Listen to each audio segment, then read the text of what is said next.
Before being brought down, second and right at a yard. Well, they picked up a little bit of yardage there, and now, in this situation, should be in no hurry to run a play really fast. Let the clock wind down. They'll go again to McCoy. He takes it across for the touchdown, and they've taken the lead late in the final minute of the fourth. Wow, wow, wow. I know it's a never-say-never situation, but to me, that looks like that's the one that's going to finish them off. The score that puts them in front here late, but now you got to rally your kick team, don't you, and say the last thing we need is a big return. And what happens is guys get overeager, get out of their lane because they're so excited they want to make the last tackle. You mess up, could come back at you a long way. And the formula there on the two-point try, they go 5 wide, not even the option to hand the ball off. They got it. They tried to create space, and there isn't a whole lot of it there. For the defense, what you're trying to do is make sure that if they're going to catch the ball, make them catch it behind you because they run out of space with the back line. But in this case, the offense figured it out. First and 10 at their own 19-yard line.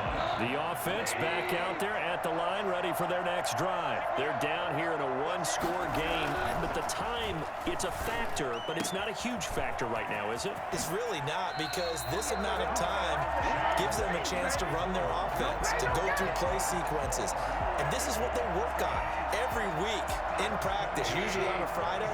They go over this type of a situation, late-game situation. What are we going to do when we have the opportunity? They've called these plays a bunch of times.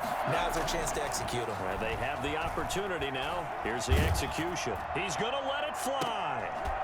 It's caught inside the 25. Boy, 30 more yards and another first down. Now it's Goff. And this one incomplete. So the clock stopped now with 20 seconds remaining. Chase Claypool, the intended target. And that'll bring up second down. Goff now to throw. He's going to go up top for the end zone.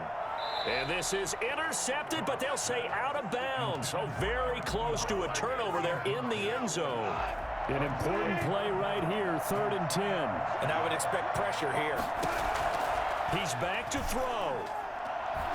Going to throw deep for the end zone.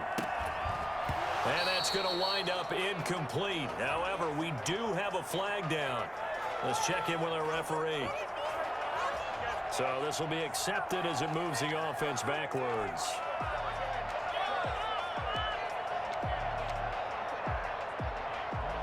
Down 7, and they've got to go for it here on 4th down. So now with 6 seconds remaining, we get a timeout on the field.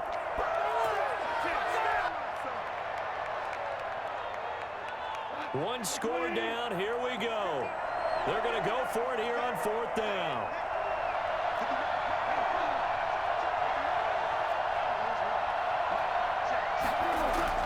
They go ahead and snap it. Goff. He's going to take a shot for the end zone. And his ball is caught. It's a touchdown. And now in the final seconds, they're a PAT away from likely getting this thing to overtime. Yes, sir, that touchdown puts them in striking distance. And let me tell you something, forget being conservative here. Go for it, go for 2. Well, going for it on the road. Want to win it right now. Want to win it right now, have the momentum, go ahead and get it done. And they get the timeout called here. It comes with 1 second remaining on the clock.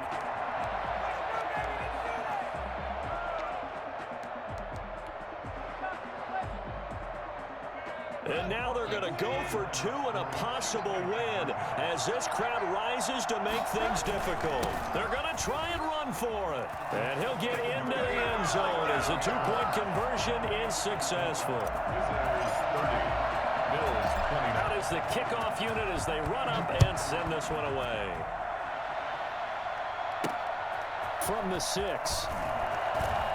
Spinning away.